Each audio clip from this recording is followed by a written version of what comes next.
Hello everyone, welcome to Canteen Cup.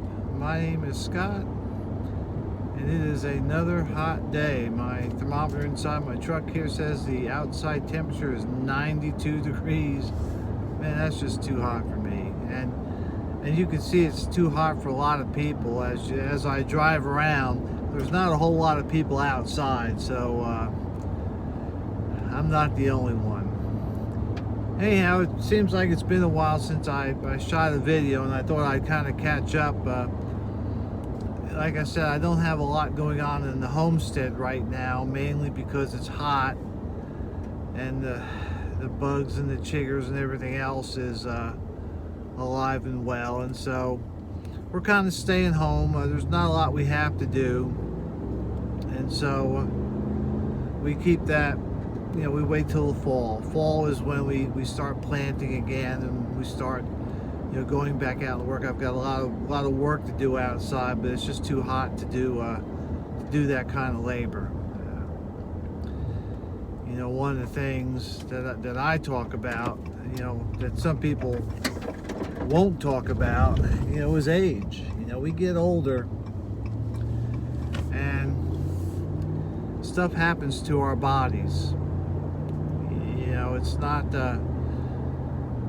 you're not going to be Superman forever. You're not going to run marathons forever. Your body does start to slow down, break down, however you want to call it. And that's just part of life. It's part of that circle of life thing, we're just a little bit closer to the dirt pile than others. So I've learned to pace myself a little more, and I've learned to take a little more care of myself, because when I do hurt myself, it takes longer to heal. And that's not, it's not because I'm out of shape or anything. It's just even when I get a cut or a scrape, it seems like it takes longer for it to heal. But that's it for the age thing. Like I said, there's a lot of things I don't do anymore. I had a video back a week or so ago about body armor. I don't have a set of body armor. I don't have a plate carrier, because at my age, I'm not gonna put on full battle rattle. Those days are done. However, I still defend myself. I have armor, but it's not body armor. It's what they call backpack armor, and it goes in my backpack, and I can carry that around, and I can carry that successfully. So again, getting old just it changes your outlook on things. And I think the hardest thing about getting old is that you start to realize there are limits to things you can do, and you start to realize that you are not young anymore, that you are not 30 years old, you're not 40 years old anymore. So, take heed. For those of you that are still under 60, you have no idea what's coming. It hit me like a freight train. But that's enough about age stuff. I had to drive into suburbia today. I still work for a living, and I had to go into suburbia today, and boy, that vibe is just so different from where I live. I live out in the country, and I had to go into suburbia, and you could just, you could feel the tension. You could feel, I don't want to say fear, but there's like nervousness, and you can see it in the way people drive and walk, and it's there. It's tangible. You can almost touch it. But I feel better now, because I'm leaving suburbia and heading back out to where I live, out in the country more, where it's just a whole lot different. So today's video is really more about the this and that of things. There's just a lot of crazy stuff going on in the world today. I see where Joe Biden, where's Joe? I see he picked Kamala Harris for his vice president choice. Interesting. Very interesting choice. Typically, when a president, or a presidential candidate, I should say, when they pick a vice president, they typically pick somebody that's not as well known, that, won't get in their limelight, a competent person, but typically somebody who is a background player. And Kamala Harris is not a background player. I mean, she was a presidential candidate until she dropped out. And so she's got a lot of name recognition, and she's got, a lot of stuff about her out there. And I think what's interesting is his pick. And it seems like it's his pick, as his replacement, not as his vice president. This is somebody who ran for president and did okay, I guess. I mean, I don't know how the Democrats rate things, but one of the things that crossed my mind is that if Where's Joe is elected president, will he survive his first term? He might have a stroke and die. I don't know. I mean, and so I'm wondering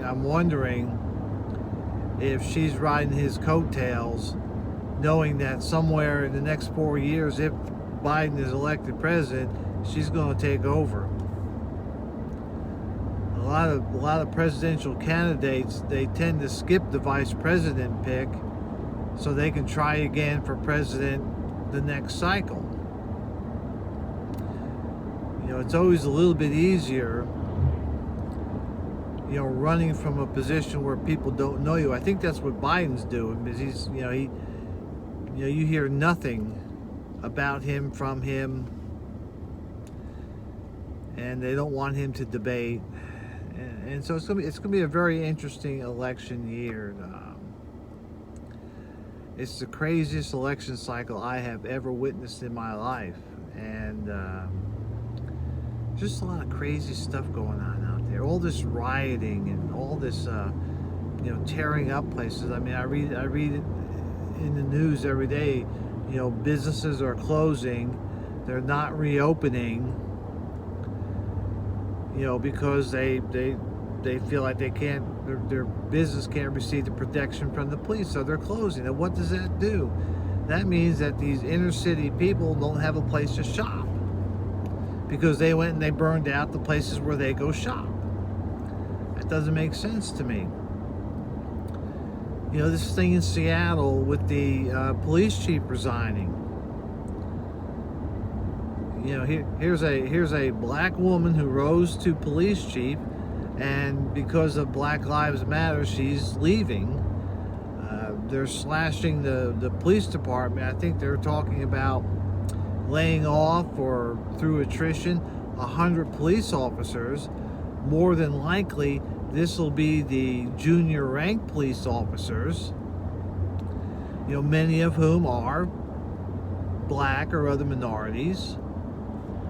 So I don't understand. I never understood the burning of, the cities, the communities in the cities. I never understood that, because when you do that, most businesses are not coming back because they can't. Most private businesses, myself included, all my money's tied up in my business. So when you destroy my business, you've destroyed more than, just my store. You've destroyed it to the point where I probably could not rebuild. I could, because I have a fairly low overhead, but I mean places like the liquor stores and the restaurants and the Targets and stuff, where where they've suffered millions of dollars worth of damage and destruction, they can't recover from that. And so who does that help and who does that harm? Look, I don't understand. And so I'm glad I live where I live, because we don't have that out where I live, and I don't think we ever will. I think most people out where I live, respect our neighbors, respect each other. And I think we have community. We don't want to destroy what little we have out there.